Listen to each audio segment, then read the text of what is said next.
ଏହି କାହାଣୀ ଗୋटे କଲେଜରୁ ଆରମ୍ଭ ହୁଏ। ନୂଆ ନୂଆ କଲେଜରେ ପାଦ ଦେଇଥାଏ ନେହା। ମନରେ ଭୟ ଥାଏ କଲେଜକୁ ନେଇକି। କେଉଁଭଳି ସାଙ୍ଗ ମିଳିବି, ସେ ସମସ୍ତଙ୍କ ସହିତ ମିଶି ପାରିବ କି ନାହିଁ, ମନରେ ତାର ଅନେକ ଏମିତି ପ୍ରଶ୍ନ ଏବଂ ଭୟ ରହିଥାଏ। ହଠାତ୍ ଗୋଟିଏ ପୁଅ ସହିତ ତାର ମୁହାଁମୁହିଁ ହୋଇଗଲା। ଭୟରେ ହାତରେ ଧରିଥିବା ବହି ସବୁ ତଳେ କଚାଡ଼ି ଦେଲା। ଆଉ ଜଲ୍ଦି ଜଲ୍ଦି ସେ ବହି ଗୁଡ଼ିକ ଗୋଟେ କ୍ଲାସରୁମକୁ ଧାଇଁଗଲା। ସେ ପ୍ରଥମ ନଜରରେ ପୁଅ ନେହାକୁ ମନ ଦେଇ ବସିଲା। ଆରେ, ମୁଁ ତ ପୁଅ ନା କହିବାକୁ ଏଠି ଭୁଲିଗଲି। ପୁଅର ନାଁ ହେଉଛି ସୁଧାଂଶ। ଦେଖିବାକୁ ମଧ୍ୟ ବହୁତ ସୁନ୍ଦର। ସେ +3ର ଛାତ୍ର ଥିଲା, ନେହାର ସିନିୟର। ସୁଧାଂଶ ଲୁଚି ଲୁଚି ନେହାକୁ ଦେଖୁଥିଲା, କିନ୍ତୁ ନେହା ଏସବୁ ଜାଣିନଥିଲା। ଏମିତି 4 ମାସ ବିତିଗଲା।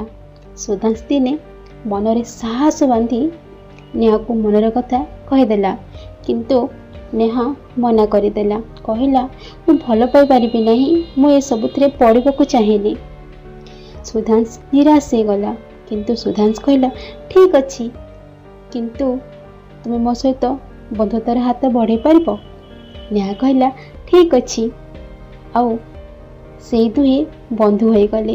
ଏମିତି ଗୋଟିଏରୁ ଦ୍ୱିତୀୟ ବର୍ଷ ହୋଇଗଲା। ସୁଧାଂଶର ଶେଷ ବର୍ଷ କଲେଜରେ। କିଛି ମାସ ପରେ ସୁଧାଂଶର ପଢ଼ା ସରିଗଲା। ସିଏ ତା ଗାଁକୁ ଚାଲିଗଲା। ଆଉ ନେହା ସହିତ ତାର ଦେଖା ହେଲା ନାହିଁ। ନେହା ମଧ୍ୟ ସୁଧାଂଶକୁ ମନେ ମନେ ବହୁତ ଖୋଜିଲା, କାହିଁକି ନା ନେହା ମଧ୍ୟ ସୁଧାଂଶକୁ ଏ କିଛି ବର୍ଷ ଭିତରେ ଭଲ ପାଇ ବସିଥିଲା, କିନ୍ତୁ ସୁଧାଂଶକୁ ଏକଥା କହିନଥିଲା। କିଛି ବର୍ଷ ପରେ ହଠାତ୍ ଦିନେ ଗୋଟିଏ ବସ୍ଷ୍ଟାଣ୍ଡରେ ନେହା ଆଉ ସୁଧାଂଶର ଦେଖା ହେଲା। କିନ୍ତୁ ସେତେବେଳେ ସୁଧାଂଶ ଏକୁଟିଆ ନଥିଲା। ସୁଧାଂଶ ସହିତ ଅନ୍ୟ ଗୋଟିଏ ଝିଅ ଥିଲା। ଆଉ ସୁଧାଂଶ ସେ ଝିଅର ପରିଚୟ ଦେଇ କହିଲା, ଇଏ ମୋର ଭାବି ସ୍ତ୍ରୀ। କିଛି ମାସ ପରେ ଆମର ବାହାଘର ହେବ। ତମେ ନିଶ୍ଚୟ ଆସିବ ନେହା, ମୁଁ ତୁମକୁ ଆଜିଠୁ ଡାକିଲିଣି।